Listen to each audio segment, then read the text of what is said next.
Hello everyone, good morning all. Welcome to my channel. तर मी आज तुम्हाला दाखवणार आहे ढाबा स्टाईल तवा अंडा मसाला. तर ही रेसिपी खूप छान आणि टेम्पटिंग अशी डिश आहे. तर चला आपण आता ही रेसिपी पाहूया. त्यासाठी मी या रेसिपीसाठी सगळी तयारी करून घेते. कांदा, टमाटर, मिरच्या, नंतर कोथिंबीर हे सगळं कट करून घेते आणि हे सगळं छान असं बारीक कट करून घ्यायचं आहे. तर इथे मी 4 अंडी उकडून घेतलेत आणि असं प्लेटमध्ये सर्व काढून घेतले. त्याच्यामध्ये अद्रक लसूणसुद्धा चेचून घेतलंय. नंतर हे बघा उकडलेल्या अंड्याचे 2-2 पीस असे करून घेतलेत आणि आज मी हे जे दाखवणार आहे तव्यावर दाखवणार आहे. तव्यावरती तेल टाकायचं आहे 2 चमचे. त्याच्यामध्ये अद्रक लसूण छान असं फ्राय करून घ्यायचं. मिरची पण टाकायची. मिरच्या ऑप्शनल आहेत. जर तुम्हाला तिखट जास्त आवडत असेल तर तुम्ही मिरच्या टाका. कढीपत्ता देखील टाका. कढीपत्त्याची टेस्ट पण खूप छान येते. त्याच्यानंतर कांदा टाकायचा आहे आणि तो छान असा परतून घ्यायचा आहे. त्यात मी टमाटर देखील टाकलेले आहेत. 2 कांदे आणि 2 टमाटर मी 4 अंड्यांसाठी घेतलेले आहेत.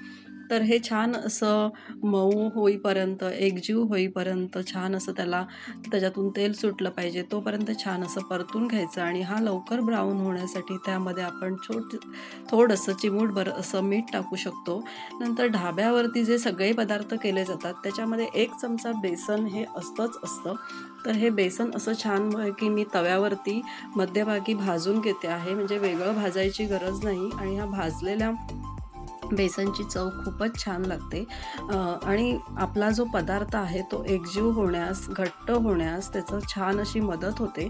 त्यात नंतर आपण सगळे मसाले टाकूया. मी 1/2 चमचा हळद, 1 चमचा काश्मीरी रेड चिली, 1 चमचा लाल तिखट, 1 चमचा वाटलेला मसाला जो पण की कांदा खोबऱ्याचा मसाला जो माझ्याकडे तयार असतो तो मी ठेवला होता. नंतर त्या वाटलेल्या मसाल्याचा जो डब्बा होता त्याच्यातच मी थोडंसं पाणी टाकून घेतलेलं आहे आणि ते असं छान असं मिक्स करून घेते आहे. तुम्ही बघू शकताय आपली ही जो मसाला आहे तो किती छान घट्ट, दाटसर आणि एकजीव झालेला आहे.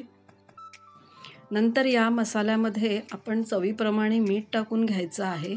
तुम्ही तुमच्या अंदाजाने तिखट टाकू शकता, कारण तुम्हाला किती तिखट हवं आहे हे तुम्हाला माहीत असेल. नंतर ह्यात थोडासा गरम मसाला देखील ॲड करायचा आहे आणि खूप छान असा हा तवा अंडा मसाला होतो. नॉर्मल जे आपण कढईमध्ये करतो त्याच्यापेक्षा तव्यावरची जी ही रेसिपी आहे ही खूप छान लागते, कारण त्यातनं आयर्न आपल्या शरीराला मिळत असतं आणि हा लोखंडी तवा आहे.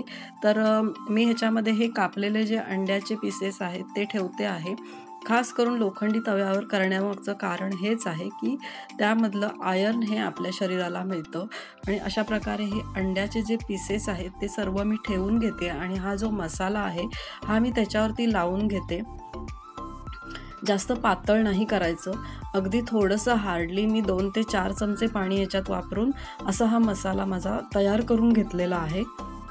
कारण त्या मसाल्यामध्ये थोडंसं जरी पाणी टाकलं की मग आपलं जो मसाले आहेत ते अजून छान होतात, छान शिजतात आणि त्याची जी टेस्ट आहे ती एन्हान्स होते. मी झाकण ठेवून छान असं शिजवून घेतलेलं आहे आणि आता आपली डिश तयार झाली आहे. तर मी वरनं त्याला कोथिंबिरीने गार्निश करते. तर तुम्हाला ही रेसिपी कशी वाटली हे मला नक्की कमेंट करून सांगा आणि जर माझ्या चॅनेलवर कोणी नवीन असेल तर प्लीज माझ्या चॅनेलला सबस्क्राईब करा. आणि आजचा हा व्हिडिओ तुम्ही शेवटपर्यंत बघताय त्याबद्दल खूप खूप खूप सारे धन्यवाद.